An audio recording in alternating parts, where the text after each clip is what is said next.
Half cup সুজিকে একটুখানি দইয়ের মধ্যে যদি 10 মিনিট ভিজিয়ে রাখো তাহলে কি হবে বলো তো, এই এত সুন্দর বিস্কুট তৈরি করে ফেলতে পারবে একেবারে বাড়িতে বসে।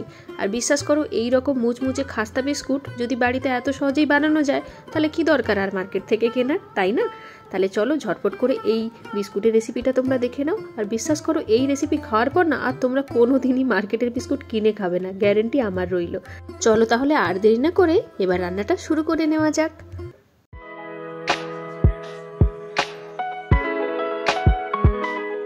নিয়ে নিলাম 1/4 কাপের কাছাকাছি দই। আমি আজকে মিষ্টি দই নিয়েছি। দইটা নিয়ে ভালো করে ফেটিয়ে নেব। তোমরা মিষ্টি দইও নিতে পারো বা টক দই থাকলে টক দই নিও। আমার বাড়িতে যেটাই ছিল তাই নিয়েছি। এবার যতটা মিষ্টি দই নিয়েছি তার অর্ধেকটা চিনি নিলাম। চিনিটা অবশ্যই নিজেদের পছন্দ মতো বুঝে নিও। আর যেহেতু মিষ্টি দই নিয়েছি একটুখানি চিনি তো কম লাগবেই। দিয়ে দিলাম পরিমাণ মতো নুন, আর তার সঙ্গে 2 চামচের কাছাকাছি ঘি দিলাম। ঘি দিলে না বিস্কুটটা একদম কুরকুরে টাইপের হবে। আর তার সঙ্গে একটুখানি বেকিং পাউডার দিয়ে দিলাম। তারপর সব কিছুকে খুব ভালো করে আরও একবার মিশিয়ে নেব। ব্যাস, খুব সুন্দরভাবে দেখবে এই ব্যাটারটা না ফুলে ফুলে আসছে। আর তারপর কি করব, আমি দিয়ে দিলাম এখানে হাফ কাপের কাছাকাছি তোমার সুজি দিয়ে দিলাম। যতটা আমি সুজি নিয়েছি তার অর্ধেকটা দই নিয়েছি, এই হলো মেজারমেন্ট। তো এরপর কি করব, সুজিটাকে খুব ভালো করে এই দইয়ের মিশ্রণের সঙ্গে ভালো করে একবার মিশিয়ে নেব। আর এরকমভাবে হবে, খুব পাতলা বা খুব ঘন ব্যাটার হবে না। তারপর এটা ঢাকা দিয়ে মিনিট 10 মতো রেখে দেব।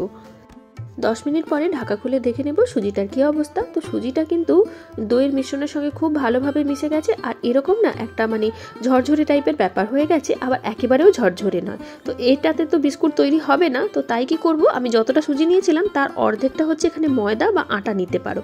আর একটা জিনিস দিচ্ছি, সেটা হচ্ছে তোমার ডেসিকেটেড কোকোনাট। এটা অবশ্যই অপশনাল, দিলে কিন্তু খুব খেতে ভালো লাগবে।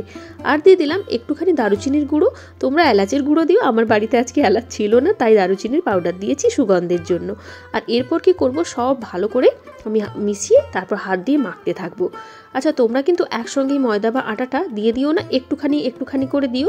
আর দিয়ে না এইরকম একটা সুন্দর মসৃণ ডো মাখিয়ে নিও।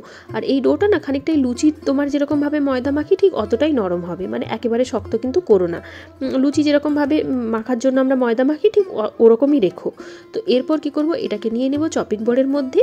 আর এরপরে বেশি কিছু করার নেই, হাত দিয়ে না ঠিক এরকম করে লম্বাটে পানা গোল করে নেব, বা যেরকম শেপে তুমি বিস্কুট করতে চাইছো সেরকমভাবে করে নেব। এরকমভাবে করলে কি হবে, সমস্ত বিস্কুটগুলো দেখতে একটুখানি সুন্দর বা একই শেপের লাগবে। তো এই লম্বাটে পানা করে নেওয়ার পর তারপর ছুরির সাহায্যে আমি না কেটে নেব।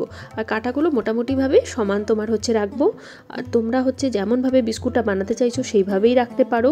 শুরুতেই না বিস্কুটগুলো খুব বড় করো না, কারণ ভাজার পর এগুলো আরও কিন্তু ফুলে বড় হয়ে যাবে। তো এখন এবার কি করব, একটা একটা অংশ এরকমভাবে নিয়ে হাত দিয়ে একটুখানি শেপ দিয়ে দেবো। যেমন তোমাদের ইচ্ছা তেমনভাবে শেপ দিয়ে নিও। তো আমি ঠিক এইভাবে হাত দিয়ে একটু চ্যাপ্টা করে লম্বাটে পানা করে একটা শেপ দিয়ে দিলাম। তোমরা গোল লম্বা যেমন তোমাদের ইচ্ছা সেভাবেই করতে পারো। আর এখন কি করব, এটাকে আরও একটুখানি সুন্দর দেখানোর জন্য খানিকটা ড্রাই ফ্রুট কেটে রেখেছিলাম, তো সেটাকে ওপর থেকে এইভাবে করে দিয়ে প্রেস করে দেবো, যাতে করে এটা ভেতরে খুব সুন্দরভাবে সেট হয়ে যায়। তো এইভাবে আমি সমস্ত বিস্কুটগুলো তৈরি করে নিয়েছি। আর তার মধ্যে একটুখানি কেটে রাখা আমন্ড আর পেস্তা দিয়ে সুন্দর করে বিস্কুটগুলোকে সাজিয়ে নিলাম। তো সমস্ত বিস্কুটগুলো তো রেডি হয়ে গেছে। তাহলে চলো এবার বিস্কুটগুলোকে ভেজে নিই। তো কড়াইয়ের মধ্যে আমি সাদা তেল নিয়ে নিলাম। আর আমি না এখানে খুব একটা বেশি তেল দিয়ে এটাকে ভাজছি না, মোটামুটি ওই শ্যালো ফ্রাইয়ের থেকে একটুখানি বেশি তেল নিয়েছি। তেলটা গরম হলে কি করব, একে একে বিস্কুটগুলোকে দিয়ে দেব। আর তারপর গ্যাসের ফ্লেমটাকে লো টু মিডিয়ামে রেখে এগুলোকে লাল লাল করে ভেজে নেব। ভাজার সময় একটা ব্যাপার খেয়াল রেখো, গ্যাসের ফ্লেমটা যেন লো টু মিডিয়ামেই থাকে। আর খুব বেশি কিন্তু বিস্কুটগুলোকে নাড়াচাড়া করবে না।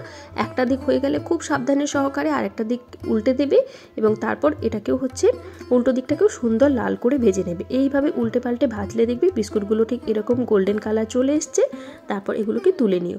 তুলে অবশ্যই কোনো টিস্যু পেপার বা কিচেন টাওয়েলের মধ্যে রেখো, যাতে করে এর মধ্যে যে এক্সেস তোমার অয়েল আছে বা তেল আছে সেটা যেন শুষে নেয়। আর তারপর এগুলোকে তোমরা না স্টোর করেও রাখতে পারো বেশ কিছুদিন অবধি। তবে বেশি দিন স্টোর করে রাখতে পারবে না, কারণ কি বলো তো, এটা এতটাই টেস্টি ওই বানাতে বানাতেই খাওয়া হয়ে যাবে, এরকম অবস্থা হবে। তো দেখো সমস্ত বিস্কুটগুলো রেডি করে ফেলেছি। কি দুর্দান্ত দেখতে লাগছে বলো তো, মনে হচ্ছে কোনো বেকারি থেকে নিয়ে এসেছি। তবে শুধু যে বিস্কুটগুলো দেখতে সুন্দর হয়েছে তাই নয়, এর স্বাদ কিন্তু বেকারির বিস্কুট থেকে কয়েক গুণ ভালো। এমনকি বেকারির বিস্কুটকে কয়েক গোলে হারাতেও পারে। তো চলো, এটাই ছিল আজকের এই বিস্কুটের রেসিপি। অবশ্যই তোমরা বাড়িতে বানিও। আর হ্যাঁ, ভিডিওটা শেষ করার আগে একবার দেখে নাও বিস্কুটটা কতটা ক্রিস্পি হয়েছে, তাই না? তো দেখো, একটা বিস্কুটকে আমি ভেঙে নিলাম, কত ইজিলি ভাঙা হয়ে গেছে আর কতটা কুরকুরে হয়েছে দেখো। তো তো দেখেই বুঝতে পারছো কতটা সুন্দর এই বিস্কুট। তাহলে দেরি না করে ঝটপট বানিয়ে ফেলো। আর চলো, নতুন ভিডিও নিয়ে খুব তাড়াতাড়ি দেখা হয়ে যাবে। তার আগে বলে দিও ভিডিওটা আজকে কেমন লাগলো। Bye bye.